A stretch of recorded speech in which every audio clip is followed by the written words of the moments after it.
Hello दोस्तों, जय हिंद।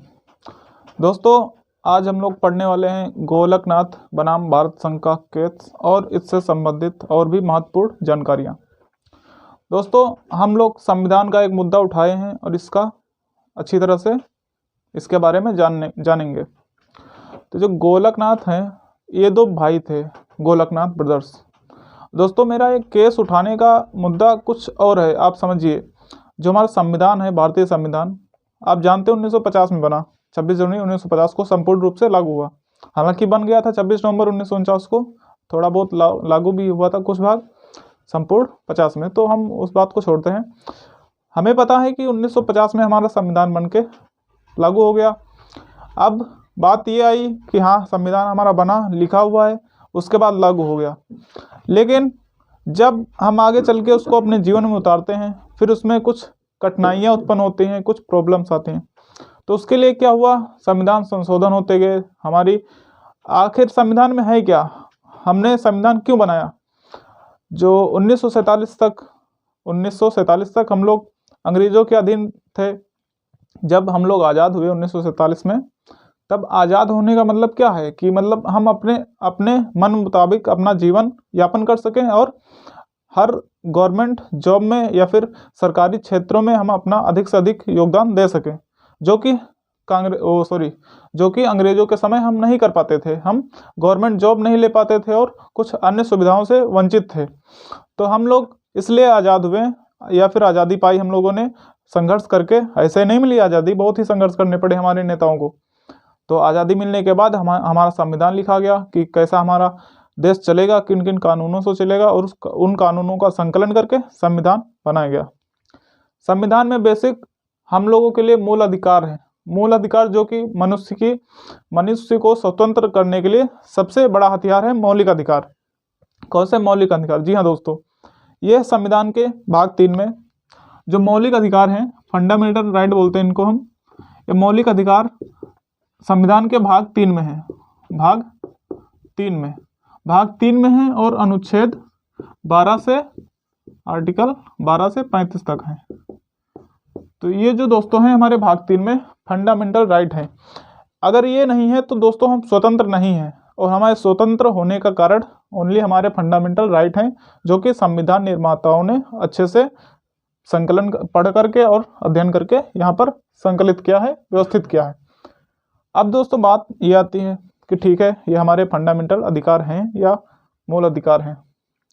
इसमें आप जानते हैं कौन कौन से मूल अधिकार है। स्वतंत्रता का अधिकार है, समानता का अधिकार है, अभिव्यक्ति का अधिकार है, हमें गुट बना के जो है मतलब हथियारों के बिना गुट बना के बातचीत करने का अधिकार है, संगठन बनाने का अधिकार है, और हमारे धर्म के प्रति अपने धर्म को मानने का अधिकार है, उसको प्रचार प्रसार करने का अधिकार है, और भी अन्य जगहों पर रहने के अधिकार है। ऐसे ऐसे संपूर्ण 6 मौलिक अधिकार हैं। 7 थे, एक हट गया, 6 हैं विशेषता इस टाइम। ठीक है, हट गया, कैसे हटा, क्या नहीं हटा, वो अभी बताएंगे। तो यहाँ पहले समझिए, जो हमारे मौलिक अधिकार हैं 6, ठीक है, उनको हम लोग उन्हीं की वजह से स्वतंत्र हैं। अब बात करेंगे, अगर ये हमारे मौलिक अधिकार जैसे हैं, इनको अगर हमारी जो सरकार है हमें रोकती है इनका या उल्लंघन करती है, तो क्या होगा। जो हमारे मौलिक अधिकार हैं 6, इनका एक प्रोटेक्शन, कई आर्टिकल जो हैं इनका प्रोटेक्शन करते हैं। जैसे आर्टिकल जो 32 है, यह इसमें प्रावधान है कि अगर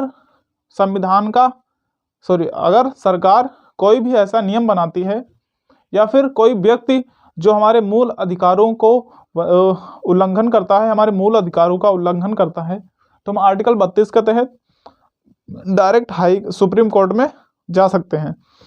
वहीं पर आर्टिकल 226 के तहत हम हाई कोर्ट जा सकते हैं, यहाँ पर सुप्रीम कोर्ट जा सकते हैं।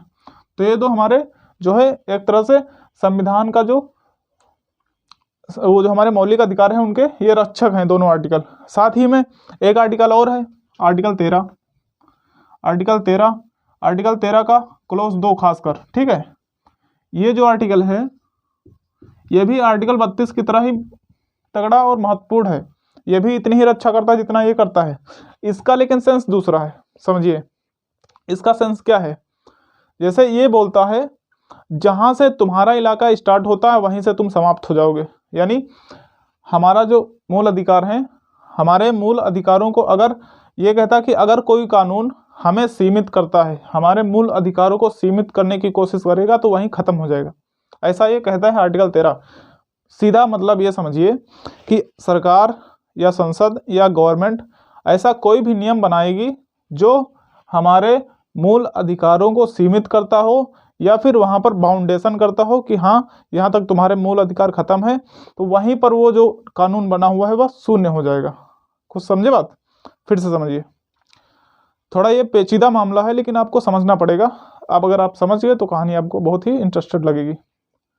आर्टिकल 13 का क्लोज 2 में यह लिखा है कि जब भारत की सरकार कोई कानून बनाएगी, अगर वह कानून हमारे मूल अधिकारों का उल्लंघन करता होगा या वहाँ तक बाउंडेशन करता होगा कि हाँ यहाँ पर आपका मूल अधिकार इससे आगे नहीं जाएगा, तब उस जगह पर ये जो नया कानून बनाएगा वो ऑटोमेटिकली असंवैधानिक, गैर कानूनी हो जाएगा और उसको शून्य करार दिया जाएगा। तो ये कहने का आर्टिकल 13 का मतलब है। दोस्तों इतना समझ गए, तब हम आगे चलते हैं।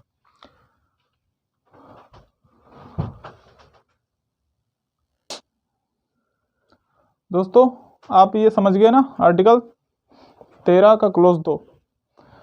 तो अब आगे बढ़ते हैं।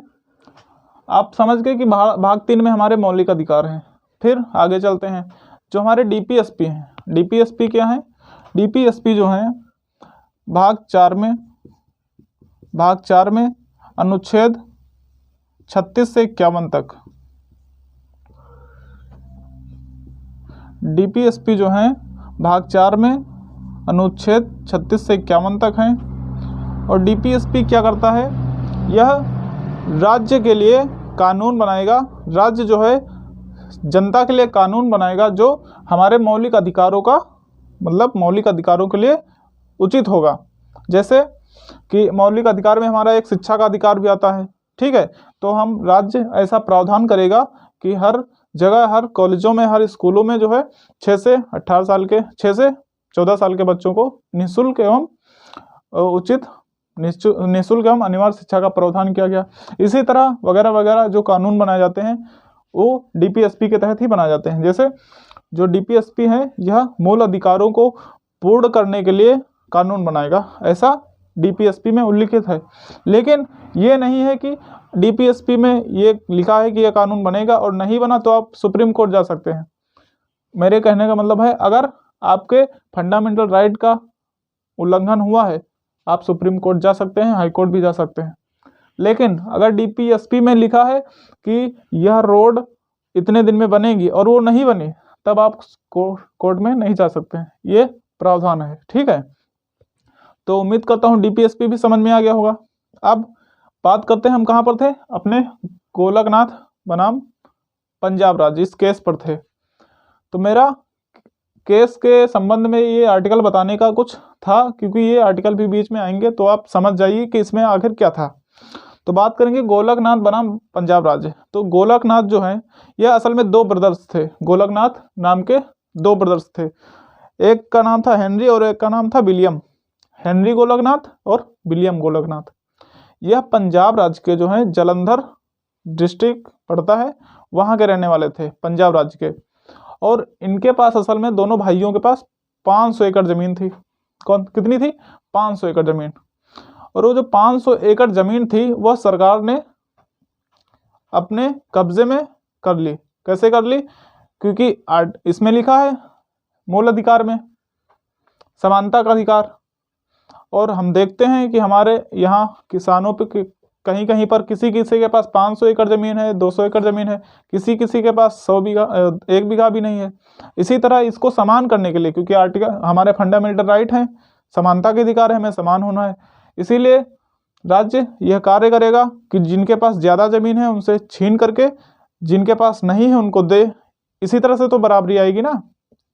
तो ऐसा किया तब, अब ये जब ऐसा किया तब जो गोलकनाथ ब्रदर्स हैं, अब इनका अपना मूल अधिकार का उल्लंघन हुआ।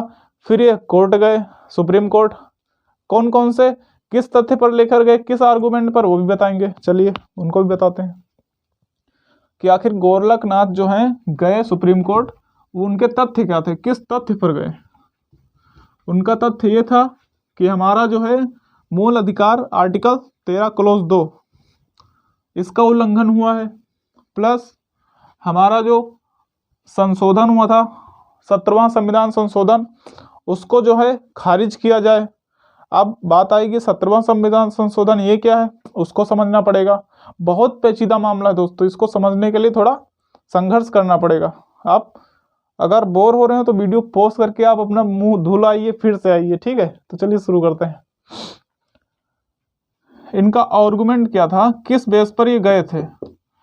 इनका कहना था कि हमारा मूल अधिकार उल्लंघित हुआ है। कौन सा?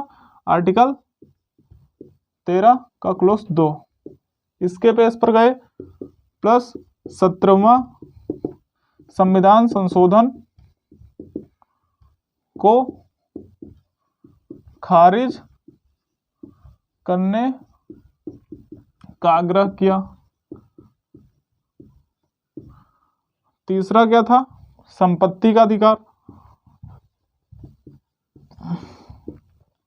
संपत्ति का अधिकार जो कि आर्टिकल किस में है? आर्टिकल 31 में है और आर्टिकल 19(1)(f) में है। ठीक है, ये तीन बातें थी जिनके बेस पर के गोलकनाथ जो है पंजाब राज्य के हाई कोर्ट में गए, उनसे उनके यहाँ अपील करी। आर्टिकल 13(2) का इनका उल्लंघन कैसे हुआ? इनका कहना था, क्योंकि नियम बने हैं, मूल अधिकार है कि आर्टिकल 2 में कि अगर आपका जहाँ पर कोई राज्य नियम बनाता है और उस नियम के अगर वो नियम आपके मूल अधिकारों को सीमित करता है तो वो ऑटोमेटिकली खत्म हो जाएगा, शून्य हो जाएगा। तो तीनों बातों पर जो है गोलकनाथ जी हाई कोर्ट में अपील करते हैं। क्यों अपील करते हैं? इनके पास एक अधिनियम पंजाब राज्य ने पारित किया था। वो कौन सा अधिनियम था? पंजाब सरकार पंजाब सुरक्षा और भूमि कार्यकाल अधिनियम। पंजाब सरकार पंजाब सुरक्षा और भूमि कार्यकाल अधिनियम और भूमि कार्यकाल अधिनियम। यह अधिनियम आया था 1952 में, सॉरी 1953 में आया था। यह अधिनियम आया था 1953 में। ठीक है, तो इस अधिनियम के तहत जो है पंजाब सरकार ने जिनके पास भी 30 एकड़ से अधिक जमीन थी उससे छीनने का आदेश दिया। 30 एकड़ से अधिक वालों को 30 एकड़ तक रख सकते थे। 30 एकड़ से अधिक वालों को भूमि छोड़ने का आदेश दिया और जो उनसे भूमि मिलती थी उनको किराए पर दे देते हैं, जिनके पास नहीं थी उनको दे देते थे। ऐसा इन्होंने आदेश दिया। ये अधिनियम 1953 था। इसी 53 को बेस बना करके वो गए थे कि अगर ये नियम बना है, अब ये एक अधिनियम ही तो है, ये एक कानून ही तो है जो कि आर्टिकल 14 में लिखित है। समझे कि नहीं? आर्टिकल 14 में क्या है? विधि के समक्ष समानता, यानी जो कानून सबके लिए वही हमारे लिए है। तब ये गोलकनाथ जी कैसे करते हैं कि ये कानून हमारे लिए हमारे मूल अधिकारों को उल्लंघन करता है। किस बेस पर? मेरा संपत्ति का अधिकार है, मेरी संपत्ति छीनी जा रही है, ये भी तो हमारा फंडामेंटल राइट है। अभी तक हटा नहीं था, इस टाइम तक संपत्ति का अधिकार नहीं हटा था। ठीक है, वो 44वें संविधान संशोधन में हटा था।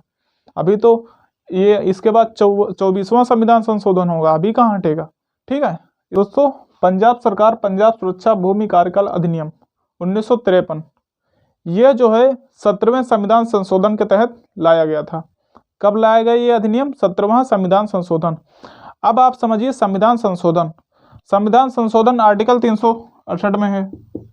आर्टिकल 368 इसके तहत ये लॉ बनाया गया है, नियम बनाया गया है।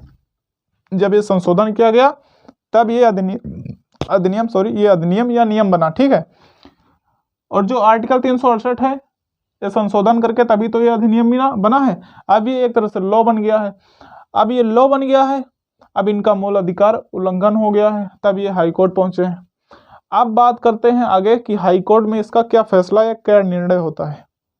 तो ये समझ जाइए, ठीक है, कि ये जो है 17वां संविधान संशोधन, 17वां कॉन्स्टिट्यूशन अमेंडमेंट जो है, इसके तहत इसको जोड़ा गया, इस अधिनियम को लाया गया।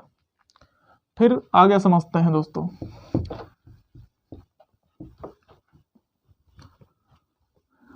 सारा खेल यहाँ से लेकर के शंकरी प्रसाद केस तक, शंकरी प्रसाद से लेकर के वो आपके केशवानंद भारती केस तक, सारा खेल आर्टिकल 13 और आर्टिकल 368 का है। इनका अगर आप पेज समझ गए तो आप सारे केसों का पेज समझ जाएंगे अच्छे से। आर्टिकल 13 क्या कहता है कि जो भी कानून हमारे मूल अधिकार का उल्लंघन करेंगे हम उनको शून्य कर देंगे। आर्टिकल 368 क्या कहता है, हम संविधान संशोधन करके अधिनियम बना देंगे, नियम बना देंगे, तब आप कैसे शून्य करेंगे। आर्टिकल 13 क्लोज 3 में हालांकि अगर लिखा होता कि हाँ आर्टिकल 368 के तहत संशोधन करके बनाए गए कानून भी हमारे अंतर्गत आते हैं, तब जो है ये भी शून्य हो जाता, तब 1953 का अधिनियम भी शून्य हो जाता, 17वां संविधान संशोधन भी कोई मतलब नहीं रहता। लेकिन ऐसा लिखा नहीं है इसमें, तब इसमें थोड़ा डिस्प्यूट होता है, थोड़ा क्या बहुत डिस्प्यूट होता है, इसी की वजह से सारे केस खड़े होते हैं आगे चल करके। तो समझते हैं फिर। अब थोड़ा इसको और अच्छी तरीके से समझने के लिए इसके पीछे वाले केसों पर आते हैं। पीछे क्या हुआ, एक केस आया था शंकरी प्रसाद का केस। इसमें जो है शंकरी प्रसाद वाले केस में इन दोनों की चर्चा होगी अभी। शंकरी प्रसाद बनाम भारत संघ, ये कब होता है, 1951 में। शंकरी प्रसाद बनाम भारत संघ 1951 में केस होता है। यह किस बेस पर केस करते हैं, इनका मामला क्या था, यह इनका माजरा क्या था, यह समझेंगे पहले। जो इनका आर्गुमेंट था, जो 1951 में संविधान संशोधन हुआ था, 1951 में जो संविधान संशोधन हुआ था उसको ये अवैध बताना चाहते थे। ये इनका कहना था वो अवैध है या उसको शून्य करार दिया जाए। आप बात करेंगे 1951 में जो कॉन्स्टिट्यूशन अमेंडमेंट था, संविधान संशोधन 1951 में, उसको शून्य क्यों किया जाए, क्या मतलब है, सरकार कहना था ऐसा। आप सभी को पता है फर्स्ट कॉन्स्टिट्यूशन अमेंडमेंट हुआ था, उसमें 9वीं अनुसूची सुधार, भूमि सुधार से संबंधित उसको ऐड किया गया था। अब जो 9वीं अनुसूची है उसमें यह भी लिखा गया था, उसमें यह भी प्रावधान था कि जो 9वीं अनुसूची में आएगा उसका जुडिशियल रिव्यू नहीं किया जाएगा, ऐसा केस में कहा गया था। किस केस में, अभी उसका चर्चा नहीं करेंगे, नहीं फिर और भी हमारी क्लास लंबी हो जाएगी, जहां से थे हम वहां से और पीछे हटना पड़ेगा। फिलहाल यही समझिए कि जो 9वीं अनुसूची जोड़ी गई थे भूमि सुधारों संबंधित, उसी के खिलाफ ये केस लेकर के आए थे अपना, कौन, शंकरी प्रसाद जी। अब समझते हैं इनके तथ्य क्या थे। ये जो है 1951 के पहले संविधान संशोधन को अवैध बता रहे थे, अवैध बता रहे थे, ठीक है। उसके बाद किस लिए अवैध बता रहे थे, उसमें जो है भूमि से संबंधित जो भूमि आरक्षण दिया गया था, उसमें आरक्षण था, संविधान संशोधन जो पहला हुआ था उसमें आरक्षण दिया गया था। उसके बाद उसमें जो है भूमि सुधार से जो नियम बने थे उनको सही नहीं लगे, क्योंकि उसमें भी समान यानी समानता का अधिकार को बनाए रखने के लिए उसमें भी भूमि अधिग्रहण के नियम थे 1951 वाले संविधान संशोधन में, वो भी इनके मूल अधिकार का उल्लंघन करते थे। ये सही बात भी है, इनका उल्लंघन भी हो रहा था, इसीलिए गए भी थे। तब उसमें निर्णय क्या होता है, जब ये जाते हैं भारत सरकार के पास, सुप्रीम कोर्ट के पास, तब सुप्रीम कोर्ट या गवर्नमेंट का क्या राय था ये पहले जानते हैं। इस टाइम ध्यान दीजिए, प्रधानमंत्री कौन थे, पंडित नेहरू, ठीक है। इस टाइम पंडित नेहरू जी प्रधानमंत्री जी हैं 1951 में। फर्स्ट प्राइम मिनिस्टर वही हैं, 1947 में आजाद हुआ, 1951 तक चलेंगे ही। गवर्नमेंट का क्या कहना था, गवर्नमेंट जो है, अब आपको पता है फर्स्ट कॉन्स्टिट्यूशन अमेंडमेंट हुआ था 1951, क्या जुड़ा, 9वीं अनुसूची, 9वीं अनुसूची। इसमें क्या है, इसमें है भूमि सुधारों से संबंधित प्रावधान, भूमि सुधार। इतनी बात समझे, इसके बेस पर ये केस करने गए थे। अब गवर्नमेंट ने क्या कहा, ये मामला यहां पर आएगा। गवर्नमेंट ने कहा आर्टिकल 13 का क्लोज 2 और आर्टिकल 368 ये दोनों एकदम जुदा जुदा हैं, इनका एक दूसरे से कोई रिलेशन नहीं है। अब मेरी बात को समझिए, गवर्नमेंट ने कहा आर्टिकल 13 का क्लोज 2 और आर्टिकल 368 एकदम जुदा जुदा है, इनसे कोई मतलब नहीं है। अब जाहिर सी बात है आर्टिकल 368 का कोई मतलब नहीं है इनके सामने, 13 क्लोज 2 के सामने, तो 368 यानी संशोधन करके हम कोई भी कानून बना देंगे, संविधान में निहित हो जाएगा, लॉ बन जाएगा, कानून बन जाएगा और वो चलेगा हमारे मूल अधिकारों का उल्लंघन भी करेगा तब भी वो चलेगा। क्यों? क्योंकि इसमें नहीं लिखा है कि आर्टिकल 368 के तहत बनने वाला कानून अगर उल्लंघन करेगा तो हटेगा, ऐसा नहीं लिखा गया। तो इसीलिए इस केस में गवर्नमेंट कहती है कि ये इससे कोई संबंध नहीं है, आर्टिकल 13 का 368 से कोई संबंध नहीं है, ऐसा बोलती है। फिर एक केस आता है 1957 में, 65 में आता है सज्जन सिंह का। 1965 में एक केस आता है सज्जन सिंह का। सेम सुप्रीम कोर्ट भी यही कहती है, इसमें सुप्रीम कोर्ट भी यही कहती है इन दोनों का आपस में कोई कनेक्शन नहीं है, अलग अलग है, इनके तहत जो कानून बनेगा वो भी चलेगा और जो ऑर्डिनरी आदेश से बनेगा वो तो चलेगा ही। 1965 में सज्जन सिंह के केस में क्या होता है, सज्जन सिंह के केस में इसमें क्या होता है, सज्जन सिंह भी जो इसी बेस पर केस करने आए थे सज्जन सिंह जी, जो आर्टिकल 17वां संविधान संशोधन था 1953 जो अधिनियम बना था भूमि अधिग्रहण वाला, उसी के विरोध में गए थे। कौन? सज्जन सिंह। ये जब गए इनको भी यही वाला डिसीजन बताया गया। कौन सा? फिर सुप्रीम कोर्ट ने यही डिसीजन दिया कि जो है आर्टिकल 13 का क्लोज 2 और आर्टिकल 368 में कोई संबंध नहीं है। इसमें संबंध ना होने का मतलब दोस्तों समझिए, इसमें कोई संबंध नहीं है, यानी जो आर्टिकल क्लोज 2 है, आर्टिकल 13 का क्लोज 2, इसका अपना अलग मतलब है, इसका अपना अलग मतलब है, इससे भी कानून जो बनेंगे चलेंगे और चाहे उल्लंघन करें मूल अधिकार का चाहे ना करें चलेंगे, क्योंकि वो अलग संशोधन करके बनाए गए। और जो मूल अधिकार पहले से जो कानून है अगर वो उल्लंघन करेंगे तब वो हट जाएगा, लेकिन संशोधन करके बनाए गए हैं इसलिए कानून चलेंगे, ऐसा सुप्रीम कोर्ट ने कहा। अब कहा ठीक है, फैसला हो गया, चले गए सब लोग अपने अपने घर, लेकिन इनके तो मूल अधिकार उल्लंघन हो गया ना, हो गया। फिर अब ऐसे कब तक चलेगा? फिर आते हैं केस आगे। अब उसके बाद जो है आते हैं गोलकनाथ जी। अब आ जाते हैं अपने पॉइंट पर जहां पर थे हम लोग। अब गोलकनाथ जब केस आता है तब थोड़ा मोड़ एकदम विपरीत हो जाता है। इसमें इस केस में डिसीजन कुछ अलग होता है, क्योंकि इस टाइम जो है 1967 का मामला था। 1967 का मामला, प्रधानमंत्री भी कौन थे? पंडित जवाहरलाल नेहरू। सुप्रीम कोर्ट के मुख्य न्यायाधीश कौन थे? के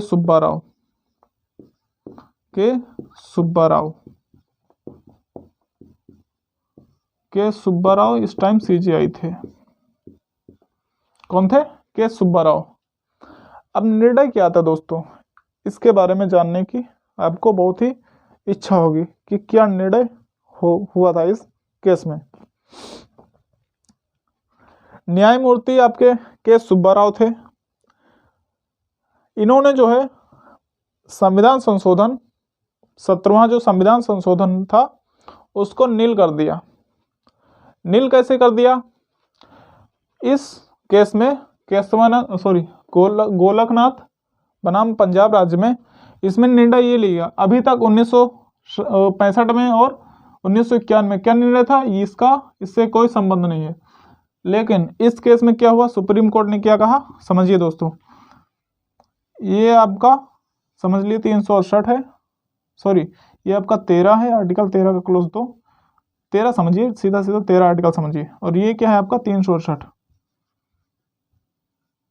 इस केस में यह निर्णय लिया गया, अभी तक इनका कोई रिलेशन नहीं था, इस केस में निर्णय एकदम पलट दिया गया। क्यों पलट दिया गया, क्या रीज़न था? रीज़न दोस्तों ये था कि इस टाइम पावर सारी की, आप समझिए, गवर्नमेंट की अगर बहुमत ज़्यादा होती है, सुप्रीम कोर्ट भी एक तरह से उसी के पक्ष में आ जाता है। ये बात हुई थी उस टाइम।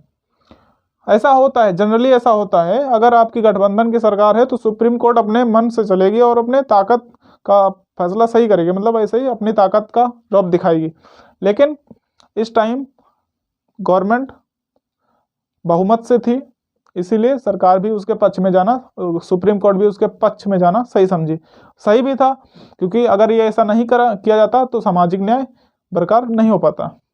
बात ये थी यहाँ पर कि आर्टिकल 368 भी 13 का हिस्सा है, ऐसा तथ्य दिया गया सुप्रीम कोर्ट के द्वारा कि आर्टिकल 368 से बनने वाले जो कानून हैं, अगर वो भी मूल अधिकारों का उल्लंघन करेंगे, वो भी शून्य हो जाएंगे।